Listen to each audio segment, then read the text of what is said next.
سلامت رہے، سلامت رہے. پکارتے اسے ہی ہیں، اپنی مشکل میں اسے ہی پکارتے ہیں.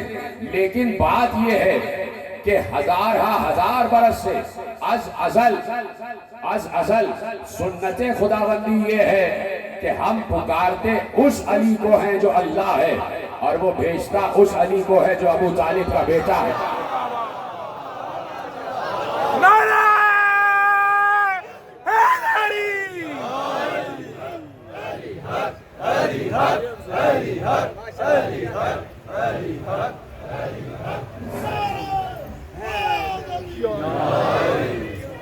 بر محمد و اہل بیت محمد صلوات. معزز سادات و مومنین، ہمیں ہمیشہ ہی سے آپ کے تعاون پر فخر رہا ہے، اور جب بھی ہم نے مشن امام حسین علیہ السلام کے لیے آپ کے سامنے جھولی پھیلائی ہے، چندہ کی اپیل کی ہے، تو آپ نے دل کھول کر ہماری امداد کی ہے. تو ہمارے کارکنان جن کے پاس سبز رنگ کی جھولیاں ہیں وہ آپ کے درمیان آئیں گے. تو آپ سے صدا ہے کہ عزاداری سید الشہداء کے اس مشن کے لیے آپ ہم سے تعاون فرمائیں. یہ پیچھے بھی کچھ صاحبان جن کی ڈیوٹی لگی ہوئی ہے وہ اٹھے اور ریز ہوٹل کی طرف اور آپ اوپر تشریف لے آ جائیے، اوپر تشریف لے. آپ بولیے، آپ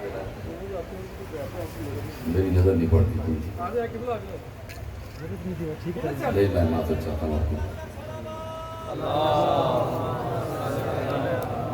اور آپ سے گزارش ہے کہ اور آپ اس عمل سے بھی بخوبی آگاہ ہیں کہ ہمارے محدود وسائل ہیں اور ہمارا کوئی مستقل آمدنی کا بھی ذریعہ نہیں ہے. تو یہ تمام تر انتظامات اور یہ تمام تر اخراجات آپ ہی کے تعاون سے ہیں، اور انشاءاللہ فیاض حامد اس کو رہنا ہے.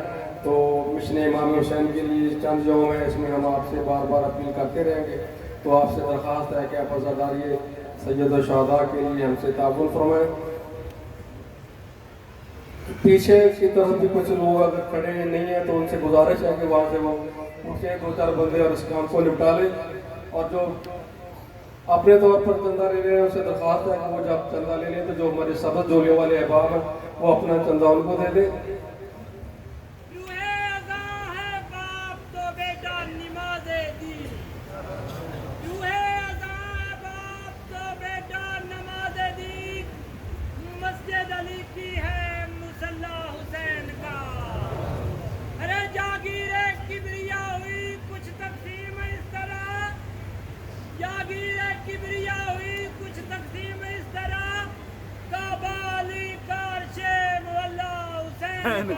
مومن مہنگائی کے تناسب سے بھی آپ لوگ اب خوبی آگاہ ہیں. اس سال بلکہ پچھلے چند سالوں سے اخراجات ڈبل سے زیادہ ہو رہے ہیں. تو آپ سے صدا ہے کہ عزاداری سے شہداء کے اس مشن میں ہم سے بھرپور تعاون فرمائیں.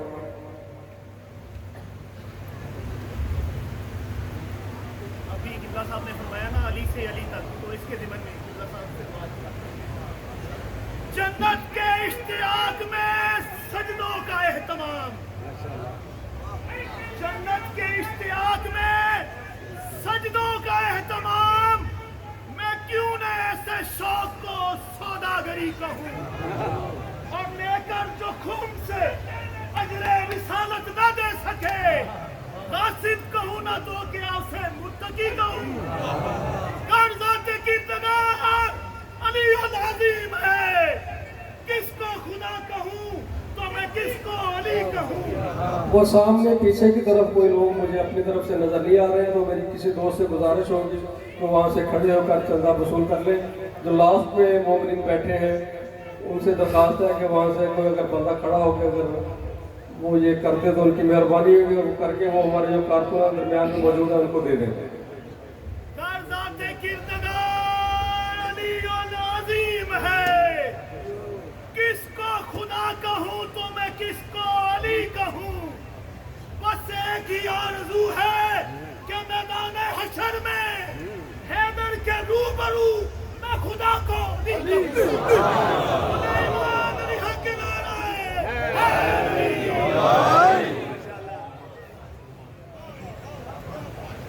صلوات پڑھیں محمد و محمد. پھر بھی بآواز بلند صلوات پڑھیں محمد و آل محمد. توجہ ہے آپ کے سب حضرات کی میری جانب. معرفت بہت ضروری ہے، اور معرفت بغیر علی ناممکن ہے۔ یہ وہ باتیں ہیں کہ جو معرفت میں اضافہ کرتی ہیں۔ جب بندہ ایسا ہے تو خدا کیسا ہوگا، جب عبد ایسا ہے تو معبود کیسا ہوگا۔ اصل میں سارا سلسلہ معبود کو اعلیٰ ماننے کا ہے، معبود کو بلند ماننے کا ہے۔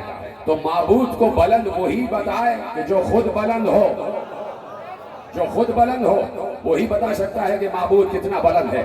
اور پھر جسے خود معبود نے بتا دیا ہو کہ میں کتنا بلند ہوں، مجھے بتائیے کیا کسی ملا پر اللہ ظاہر ہوا؟ کیا کسی عام انسان پر اللہ ظاہر ہوا؟ اگر ظاہر ہوا تو محمد پر ظاہر ہوا، اگر ظاہر ہوا تو مصطفیٰ پر ظاہر ہوا، اور پھر مصطفیٰ پر ظاہر ہو کر اس نے اپنی تمام صفات کا آئینہ مصطفیٰ کو بنایا، تمام صفات کا آئینہ مصطفیٰ کو بنایا، تاکہ مصطفیٰ کو بتائے نہیں بلکہ سمجھا دے کہ میں اگر خالق ہوں تو کیسا ہوں، اگر رازق ہوں تو کیسا ہوں، اگر رحیم ہوں تو کیسا ہوں، اگر رحمان ہوں تو کیسا ہوں۔ اس نے مصطفیٰ کو اپنی صفات بتائی نہیں، صفات تو ہمیں بھی بتائی ہوئی، صفات تو ہمیں بھی معلوم ہے اس کی۔ تو جیسے ہمیں معلوم ہے تو کیا مصطفیٰ بھی ویسے ہی اللہ کو جانتا ہے؟ ایسا ہو ہی نہیں سکتا۔ اس نے مصطفیٰ کو اپنی معرفت عطا کی، کس طریقے سے عطا کی؟ اس نے کہا میں رازق ہوں تو میں بھی رازق بنا رہا ہوں، میں خالق ہوں تو میں بھی خالق بنا رہا ہوں، کی طرح سلامت رہیں۔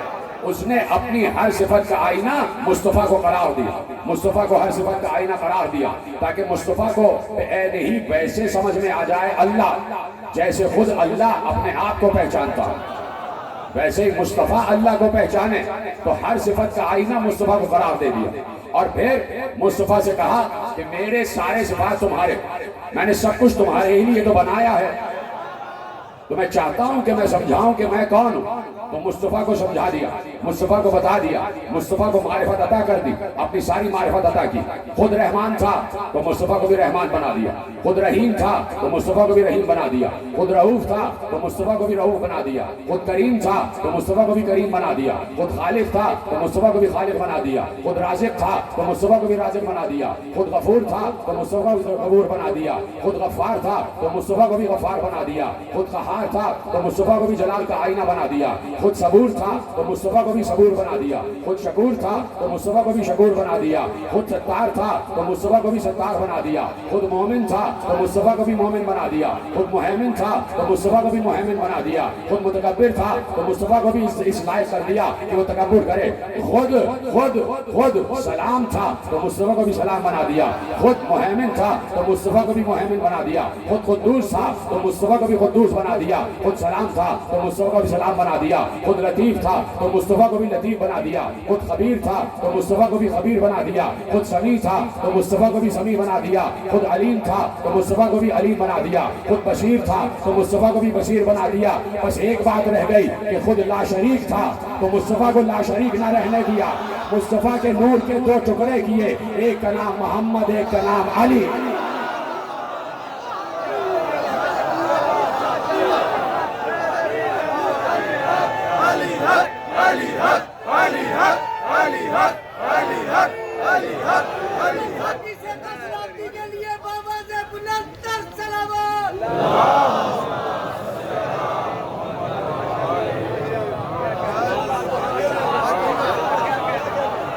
اور پھر دوسرا ٹکڑا جو خلق ہوا، دوسرا ٹکڑا جو صادر ہوا، اسے علی کا نام دیا، بتایا یہ علی سمجھا۔ اس علی کو اتنے مرتبے عطا کر دیے محمد کے ذریعے سے۔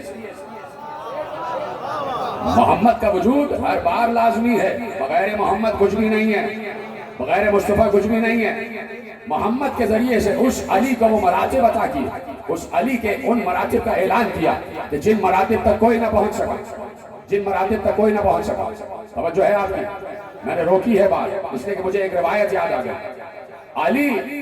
علی کو ماننا کتنا ضروری ہے، اور علی کو ماننا کتنا حساس ہے، اور علی کو ماننا کتنا مہم ہے، کتنا اہم ہے علی کو ماننا۔ اور علی کو نہ ماننے سے، علی پر اعتراض کرنے سے، علی کے بغض سے ہوتا کیا؟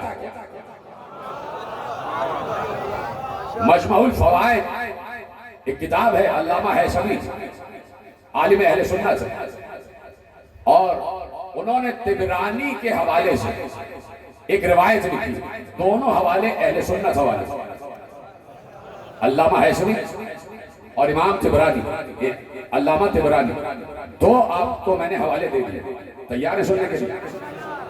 وہ کہتے ہیں کہ راویوں کا سلسلہ پورا انہوں نے لکھا ہوا، میں راویوں کے سلسلے کو ترک کرتا ہوا روایت شروع کرتا ہوں۔ انہوں نے کہا کہ پیغمبر نے یمن کی جنگ میں علی کو سردار بنایا اور جبل کی جنگ میں خالد بن ولید کو سردار بنایا، اور کہا جہاں یہ دونوں لشکر جمع ہو جائیں تو پھر سردار دونوں لشکروں کا علی ہوگا۔ علامہ حیثمی لکھ رہے ہیں، عالم اہل سنت لکھ رہے ہیں، اگر انہوں نے یہ روایت نہ لکھی ہوتی تو میں ممبر سے بیان نہ کرتا۔